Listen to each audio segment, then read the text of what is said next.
How many of you remember this honorable in the house here? Five. When you go to your constituency now, Mr. Speaker, 70% of the people that will come to your house, they will ask you for food. And this government is the government of the masses. So we have to consider our 6 geopolitical zone. Did they satisfied with maize, rice, yam, and others? If they never satisfied, we should stop export for now. When our people satisfied, then we have access to export, then we can export it. But the greatest embarrassment is to leave your people in hunger, not the exported yam. If you export yam before you finish clearing from the custom to export it to America, it will take you about 7-8 weeks to America. So definitely the yam will spoil. And if you send that yam to northeast, northwest, north central, the differences our people will buy in a cheap price and hunger will be eradicated. So now you export it, America say this thing is damaged. So now they will throw it in the sea, maybe, and you leave your people in poverty. So there is no importance in these issues.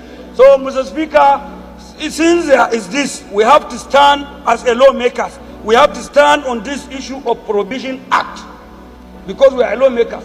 We will not breach what is law as a lawmakers. So, Mr. Speaker, my contribution is our people are in hunger. So we have to, since this custom now, if you go my constituency, before each and every 1 kilometer, you will see custom gate. If every 1 kilometer, custom gate from Kazure to Daura to the Niger border. You will see them when you come, even with the three sacks of rice, they will arrest you and say, why you get it? Why you buy for your family? Since they put this import ban, so we have to stop something export for now until our people are satisfied. Thank you very much, Mr. Speaker. That is my contribution. This honorable actually made wave during his time as a Federal House of Representatives. When this honorable was busy on top of his voice, sounding messages, many people took him as a comedian, but he wasn't actually a comedian. You know, sometimes it's better to have somebody that have his people at heart and convey the pains of his people to the house than to have the ones that can go there just to speak a good English. Then he come back to you with sweet English and go away without doing anything to you. You see, this man here, I still live to respect him because I knew what he was doing during his time as a federal member House of Rep. Honorable Kazure, as he was popularly called. Many people saw him as someone that cannot be able to communicate properly. Many people see him as comedian. Many people see him as somebody that is a fearless person, regardless of, it takes courage that you can withstand a multitude of people who are so educative that you know that you have a kind of low kind of communication in their midst. But with that, it doesn't still discourage him as an honorable then to pass the message of his people onto the house. He always makes sure that he always have what to say, and those things that he always says are always reasonable things that is always contributing in the house. We have seen so many Federal House of Rep members that have been in the chamber for many years. They have spent, wasted 12 years, some wasted 16 years, some wasted 8 years, some wasted 4 years without even sponsoring a single bill in the house. But this honorable here, you can have his countless bills that has been sponsored in the house, and there's no day that when he comes to the house that he does not say things that relate to things that will favor the poor masses, especially from his own constituency and his own zone from where he came from. In his message, you can tell and you can separate his clear communication. That is his message from the messenger. Yes, he may not have that sound English. He may not have that vocal that can be able to twist things in the sweet manner. But the message was always clear as honorable. His messages were always clear. There's nobody that will tell me that he doesn't understand what he kept saying then. What am I trying to say here now? This present 10th assembly, I don't know whether it's 10th or 9th assembly, this present 10th assembly,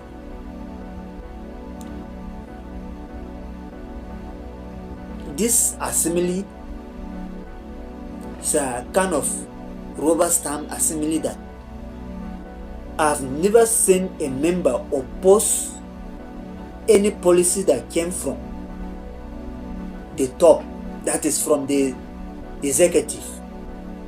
I've never seen any legislature representative that have opposed any policy that's clearly known as anti-people policy.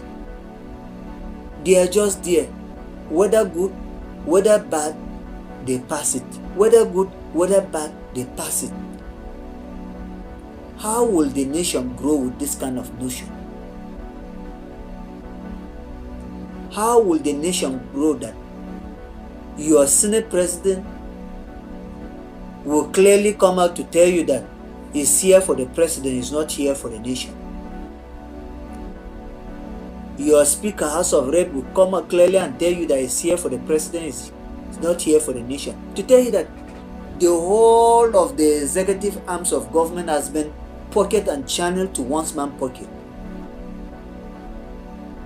So how do we get things right in this country with this?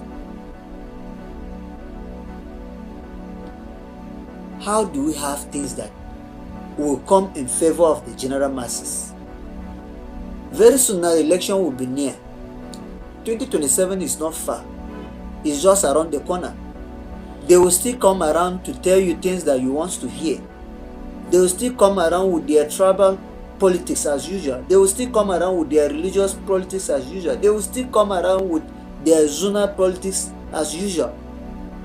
But it's left for you to use your brain. It's left for you to use your sense. People are dying of hunger.